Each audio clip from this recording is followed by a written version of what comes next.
أعوذ بالله من الشيطان الرجيم. بسم الله الرحمن الرحيم.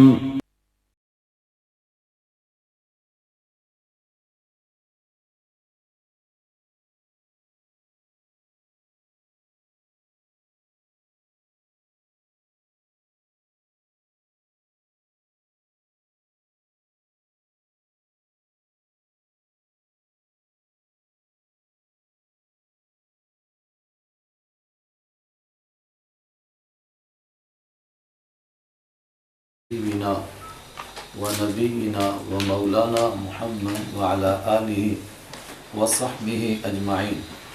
الحمد للہ وحدہ والصلاة والسلام علی من لا نبی بعدہ. اعوذ باللہ من الشیطان الرجیم. بسم اللہ الرحمن الرحیم. یا ایہا الناس کلوا مما فی الارض حلالا طیبا. 1441 ہجری کے کیلنڈر کے رمضان کی آج تیسری تاریخ ہے اور الحمدللہ ہمارا آج درس شروع ہو رہا ہے 168 آیت سے. میں عرض کر چکا پیچھے آیت نمبر 152 سے مسائل کی ابتدا ہو گئی اور مختلف قسم کے مسائل اور عقائد بیان کیے جا رہے ہیں اور دنیا کی بے دینی اوپر بیان ہوئی تھی، شرک کا بیان تھا. اس کے فوراً بعد فرمایا اے لوگو حلال کھاؤ. اس کا مطلب یہ تھا کہ انسان کے اندر اعمال اور عقائد کی کمزوری کی ابتدا اس کی روزی سے ہوتی ہے. جب روزی حرام ہوتی ہے تو پھر صحیح بات نہ سمجھ میں آتی ہے نہ اس پر عمل کی توفیق ہوتی ہے. یا ایھا الناس، اے ساری دنیا کے لوگو، کلو کھاؤ، مما فی الارض، اس میں سے جو زمین میں ہے، مما اس میں سے، فی الارض جو زمین میں ہے. دو ہی شرط ہیں، حلالا اس حال میں کہ وہ حلال ہو، طیبا اس حال میں کہ وہ پاکیزہ ہو. یہ ہم آسان ترجمہ کرتے ہیں تو اس لحاظ سے میں نے حلالا کو سیدھا حال کا ترجمہ کر دیا. جو بھی کھانا چاہتے ہو زمین میں سے کھاؤ، مگر دو شرطیں ہیں، ایک حلال ہو اور دوسرے طیب ہو. حلال کا مطلب ان چیزوں میں سے نہ ہو جن کو شریعت نے حرام کیا ہے، جس طرح خنزیر حرام ہے اور ہر پھاڑ کھانے والا جانور حرام ہے، ان میں سے نہ ہو. اور دوسرے طیباً پاک ہو. بعض حضرات تو کہتے ہیں جو حلال ہے وہ پاک ہے اور جو پاک ہے وہ حلال ہے.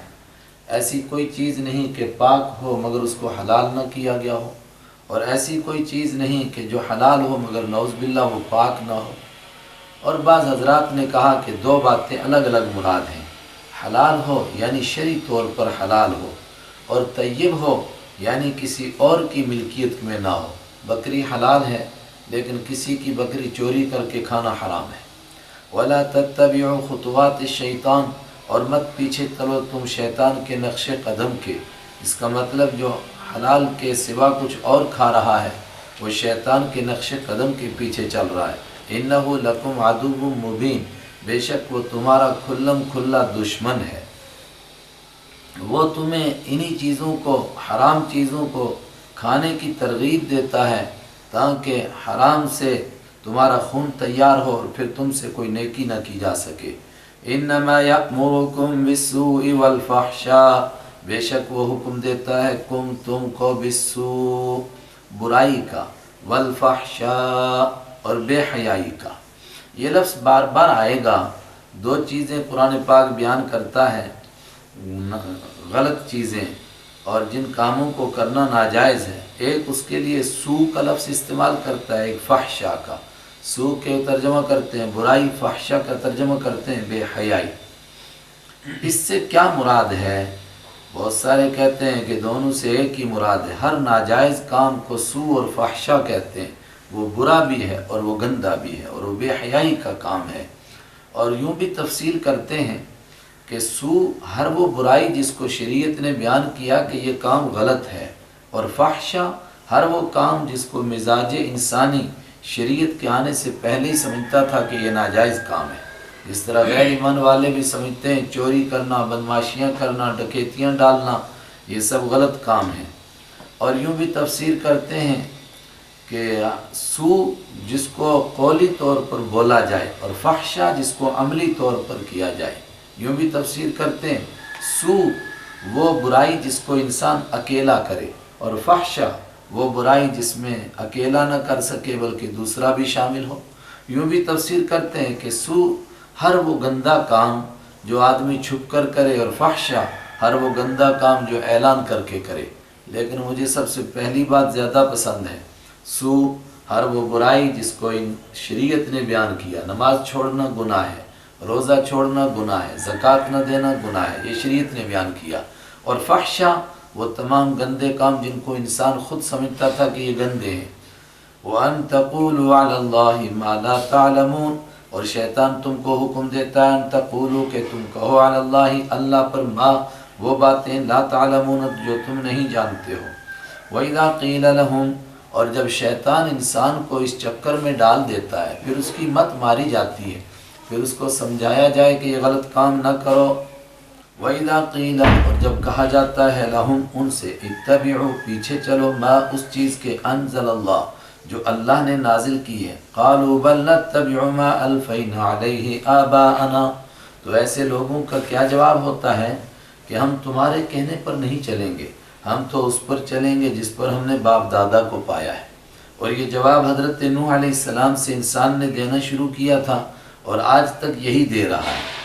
جب بھی کسی کو سمجھایا جائے اس کے پیچھے چلو جو اللہ نے نازل کیا، قالوا وہ جواب دیتے ہیں بل بلکہ نتبع ہم پیچھے چلیں گے ما اس چیز کے الفینا پایا ہم نے علیہ جس پر آباءنا اپنے باپ دادا کو۔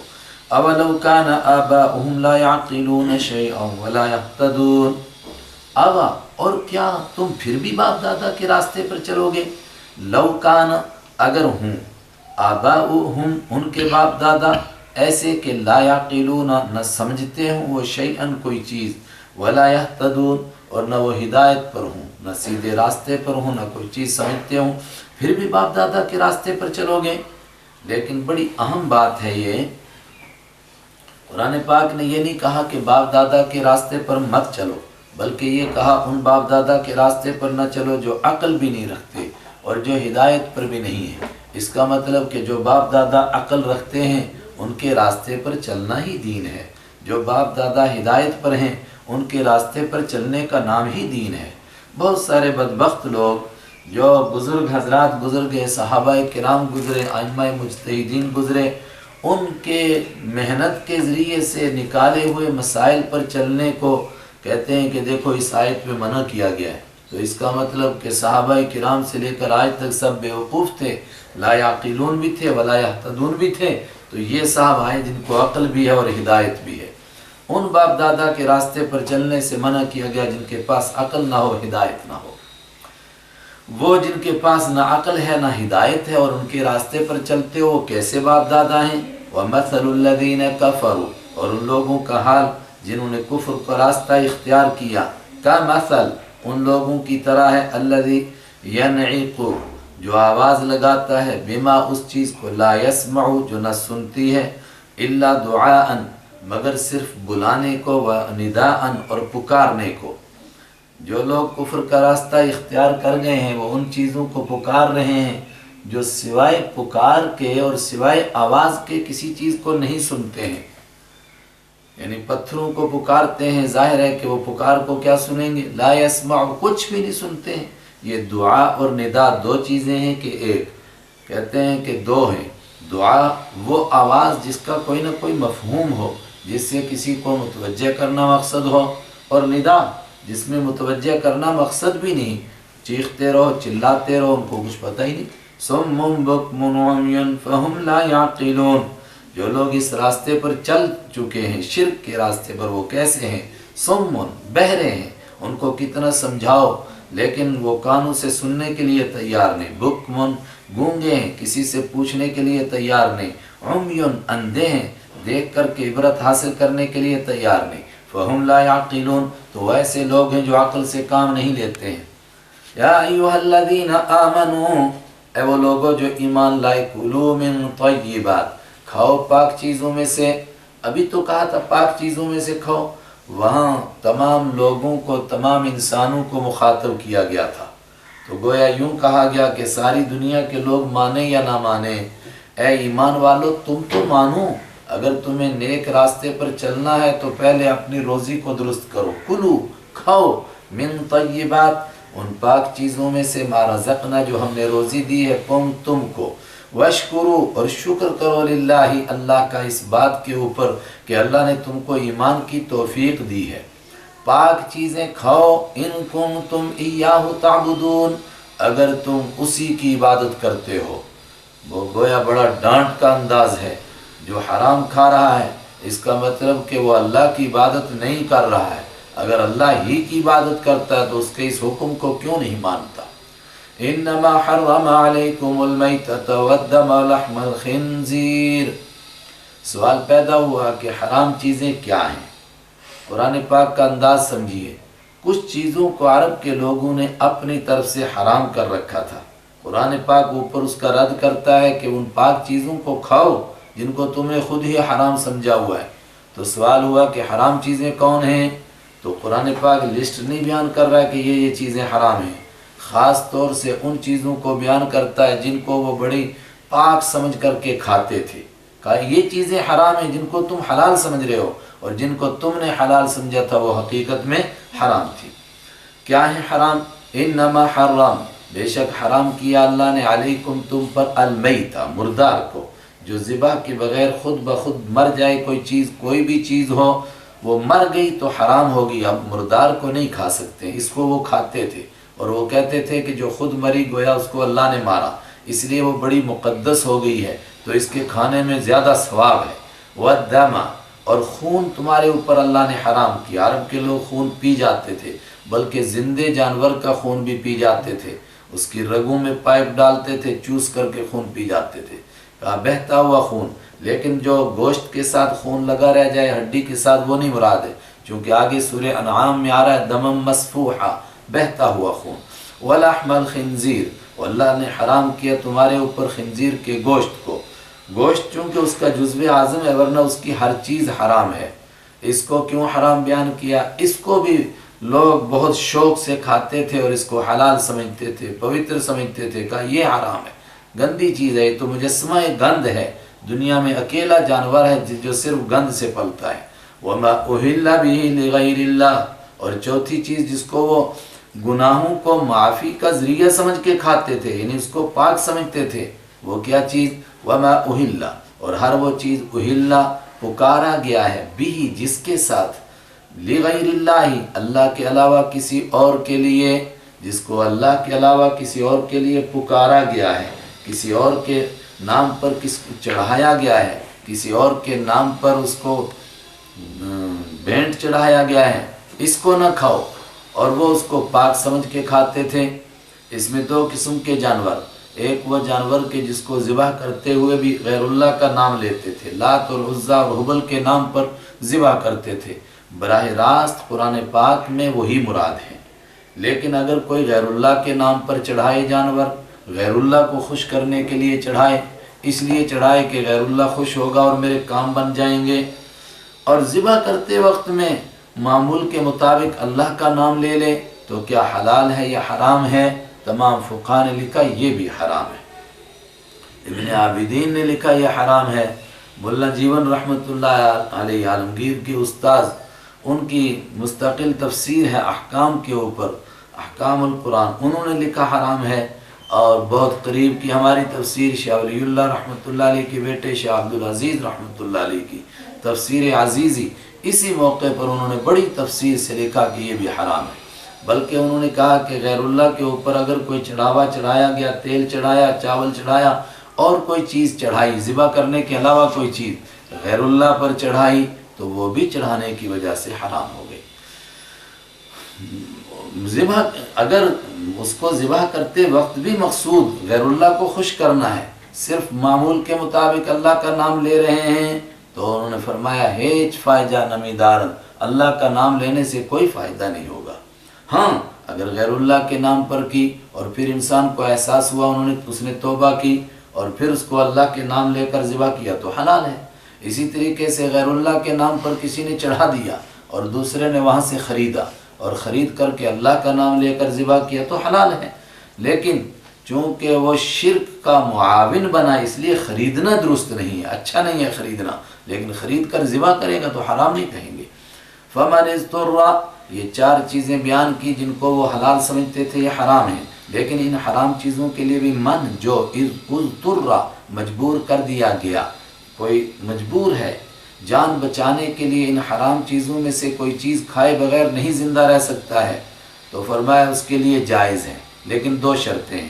غیر باغن، ایک یہ کہ وہ باغی نہ ہو، اور جمہور کا ترجمہ باغی کا یہی ہے کہ وہ اس چیز کو حلال سمجھ کر کے دین اسلام سے بغاوت کر کے نہ کھا رہا ہو، ولا عادن، اور حد سے آگے بڑھنے والا نہ ہو۔ حد سے آگے کا مطلب کہ 1 بوٹی کھا کر کے زندہ رہ سکتا تھا لیکن اس نے 2 کھا لی تو ایک حلال تھی دوسری حرام۔ فلا اثم علیہ، اگر یہ 2 شرطیں ہیں اور جان بچانے کے لیے کسی نے کھایا تو اس پر کوئی گناہ نہیں ہے۔ یہاں ایک تفصیل ہے تھوڑی سی، اگرچہ ہمیں تفصیل کا موقع نہیں لیکن اشارہ کر دیتا ہوں، وہ کیا، صرف جان بچانے کے لیے اگر حرام کھانا ہے تو کھانا بہتر ہے اور جان بچانا بہتر ہے اس کے مقابلے میں کہ آدمی بھوک سے مر جائے اور جان نہ بچائے، لیکن اس کے مقابلے میں اگر کوئی دشمن حرام چیز کھانے کے لیے مجبور کر رہا ہے اور پھر اگر نہیں کھائیں گے تو کہتا ہے جان سے مار دوں گا، ایسے وقت میں حرام نہ کھانا اور جان دے دینا بہتر ہے۔ ان اللہ غفور الرحیم، یہ حرام چیزیں تھیں لیکن اللہ نے کھانے کی اجازت دے دی، کیوں؟ بے شک اللہ تعالیٰ کی 2 شانیں، 2 صفتیں، ایک تو غفور، وہ معاف کرنے والا ہے، آدمی مجبور ہے اس نے غلط چیز کھا لی اللہ نے معاف کر دیا، رحیم رحم کرنے والا ہے، اس کی مہربانی کا تقاضا تھا کہ وہ انسان کی مجبوریوں کے اوپر اس کو اجازت دے، چنانچہ اس نے اجازت دے دی۔ ان الذين يكتمون ما انزل الله من الكتاب، اوپر جو احکام بیان ہوئے یہ اہل کتاب کو بھی معلوم تھے، لیکن اس کے باوجود وہ اعتراض کرتے تھے قرآن پاک کے اوپر۔ قرآن پاک نے ان کا جواب دیا کہ وہ چھپا رہے ان احکام کو۔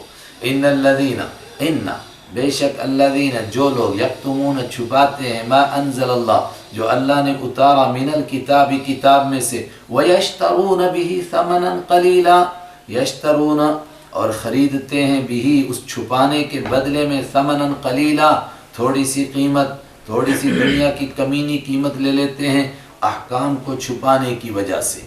اگر وہ ظاہر کریں تو لوگ ان کو کہیں گے تم حرام کیوں کھا رہے ہو، لیکن وہ چھپا لیتے ہیں اس کو تاکہ حرام کھا سکیں۔ کون ہیں یہ لوگ؟ اولئک، یہ وہ لوگ ہیں، ما یأکلون، جو نہیں کھاتے ہیں، فی بطونہم، اپنے پیٹوں میں، الا النار، سوائے آگ کے، ہائے ہائے، یا اپنے پیٹ میں آگ بھر رہے ہیں۔ اور مفسرین نے اور بڑے اونچے حضرات نے فرمایا کہ قیامت کے دن جہنم ان کے اعمال کی شکل ہی جہنم اختیار کر لے گی، اور ایسے مجرم کو آگ کے انگارے کھلائے جائیں گے۔ وہ انگارے کیا ہیں؟ جو اس نے حرام کھایا تھا وہ حرام ہی انگارے بن جائے گا۔ ولا یکلمہم اللہ، اور اللہ ان سے بات ہی نہیں کرے گا۔ کوئی کہے کہ بات نہ کرنے میں کیا نقصان ہے، وہ مر کر ہی پتہ چلے گا۔ وہ مالک کسی سے بات ہی نہ کرے اور اس کو دیدار بھی نہ کرائے اور ادھر سے کہے فرشتوں کو جہنم میں ڈال دو، اس سے بڑھ کر کیا سزا ہوگی یوم القیامہ، قیامت کے دن۔ ولا یزکیہم، اور اللہ ان کو پاک بھی نہیں کرے گا۔ وَلَهُمْ عَذَابٌ علیم، اور ان کے لیے دردناک عذاب ہے۔ دنیا میں پاک نہیں کرتا ہے، جو لوگ اس طرح حرام کھانے پر تل جائیں تو پھر اسی گندی حالت میں موت آ جاتی ہے، مر کر پاک نہیں کرے گا کہ ان کو جنت نصیب نہیں ہوگی۔ اولئک الذین اشتروا الضلالۃ بالہدی، یہ وہ طبقہ ہے جو جانتا تھا اور ہدایت ان کے پاس پہنچی مگر انہوں نے ہدایت کے بجائے گمراہی لی، تو گویا انہوں نے ہدایت کو بیچا اور گمراہی کو خریدا۔ اولئک الذین، اولئک یہی وہ لوگ ہیں، الذین جنہوں نے، اشتروا خرید لیا، الضلالۃ گمراہی کو، بالہدی ہدایت کے بدلے میں۔ ہدایت ان کے پاس تھی، آج تک وہ منتظر تھے کہ آخری پیغمبر آئیں گے تو ہم ان کو مانیں گے، لیکن جب آخری نبی آئے تو نہیں مانا، تو ہدایت کو بیچا اور گمراہی کو لیا۔ والعذاب، اور انہوں نے خریدا عذاب کو بالمغفرتی بخشش کے بدلے میں، فما اصبرہم علی النار، فما تو کتنے زیادہ اصبرا ڈٹ گئے ہیں، ہم یہ لوگ علی النار آگ پر، یہ کتنے زیادہ جہنم پر جانے کے لیے تیار ہو گئے ہیں، جہنم میں کوئی بات نہیں جی چلے جائیں گے۔ ذالک بأن اللہ نزل الکتاب بالحق، یہ جہنم کی طرف جا رہے ہیں، کیوں ان کو جہنم کی طرف بھیجا جائے گا؟ ذالک، یہ سزا اس وجہ سے، ذالک کا مشار الیہ، ذالک العذاب، یہ سزا اس وجہ سے ہے، بأن اللہ، اس لیے کہ اللہ تعالیٰ نے نزل الکتاب، کتاب کو اتارا، بالحق، سچائی کے ساتھ، وَإِنَّ الَّذِينَ اخْتَلَفُوا فِي الْكِتَابِ لَفِي شِقَاقٍ بَعِيدٍ، اور بے شک وہ لوگ اختلاف، جنہوں نے اختلاف کیا فی الکتاب، کتاب میں، قرآن پاک میں اختلاف کیا، جان بوجھ کر کے ماننے کے لیے تیار نہیں ہوئے، لفی، لا میں کل بتا چکا معنی ضرور بالضرور، ایسے لوگ فی شقاق بعید، دور کی مخالفت میں جا پڑے ہیں۔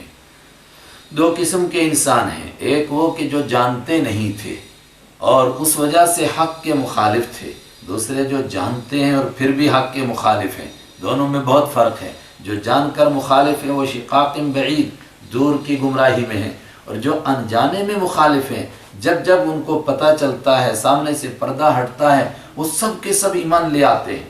دیکھ لیجئے قبیلہ بنو مستلق کے 700 لوگ اس لیے کہ دین اسلام کو نہیں جانتے تھے، اس لیے مدینہ پر حملے کے لیے تیار ہوئے، اور آپ کو معلوم ہے گرفتار ہوئے۔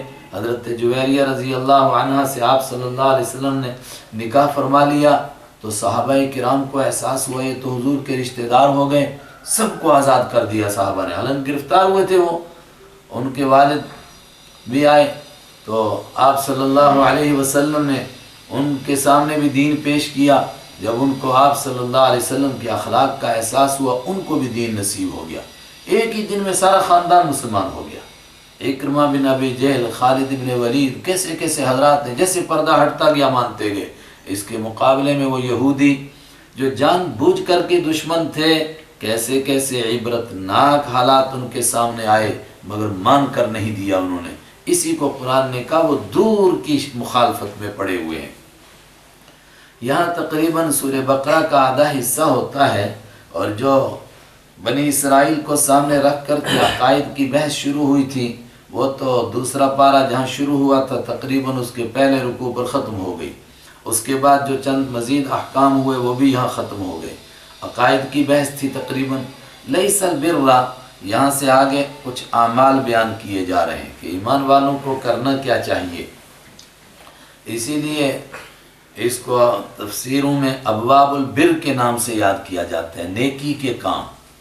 اور یہ نیکی کے کام یہاں سے شروع ہوتے ہیں کہ قبلہ بدلا گیا، مسلمانوں کو بیت المقدس کی بجائے کعبہ کی طرف رخ کر کے نماز پڑھنے کا حکم دیا گیا۔ وہ بات وہاں جو ضروری بحث تھی وہ ختم ہو گئی، مگر اہل کتاب یہودی اور عیسائی پیچھے ہی نہیں چھوڑتے تھے، کہنے لگے کمال ہے، جب رخ آدمی کا صحیح نہیں ہوگا تو عبادت کیسے قبول ہوگی؟ جواب دے دیا، فرمایا اس طرف منہ کرنا، اس طرف منہ کرنا یہ کوئی نیکی نہیں ہے، وہ تو اللہ کے حکم کو ماننے کی وجہ سے نیکی ہوئی۔ اگر تم یہ جاننا چاہتے ہو کہ نیکی کیا ہے تو آؤ تمہیں بتاتے ہیں نیکی کیا ہے۔ لیس البر، نہیں ہے نیکی، ان تولو کہ تم کر لو، وجوہکم اپنے چہروں کو، رخ کر لو اپنے چہروں کا، قبل المشرق مشرق کی جانب، والمغرب اور مغرب کی جانب، جدھر سورج ڈوبتا ہے ادھر کر لو، جدھر سے طلوع ہوتا ہے ادھر کر لو، اور صرف اسی کو سمجھو کہ یہ بخشش کا ذریعہ، یہ کوئی نیکی نہیں ہے۔ نیکی کیا ہے؟ وَلَكِنَّ الْبِرَّ، لیکن نیکی ہے، اور تمام حضرات کہتے ہیں نیکی سے مراد ہے وَلَكِنَّ صَاحِبَ الْبِرِّ، لیکن نیکی کرنے والا وہ آدمی ہے، کون سا؟ من آمن، جو ایمان لایا باللہ، اللہ پر۔ اللہ کو ماننا نیکی ہے۔ ایک شخص اللہ کو نہیں مانتا ہے، صرف منہ ادھر کرتا ہے ادھر کرتا ہے، یہ کون سی نیکی ہے؟ والیوم الاخر، اور نیکی کرنے والا، دیکھیے وَلَكِنَّ صَاحِبَ الْبِرِّ، اس طرح کا کوئی لفظ نکالیں گے چونکہ آگے ہے نا وَلَكِنَّ الْبِرَّ، لیکن نیکی من آمن، جو ایمان لایا، تو جوڑ نہیں جڑتا ہے، اور یہ عربی کا انداز ہے، اس طرح بولتے ہیں۔ وَلَكِنَّ الْبِرَّ، لیکن نیکی کرنے والا من وہ آدمی ہے آمن باللہ، جو ایمان لایا اللہ پر، والیوم الاخر، اور آخرت کے دن پر،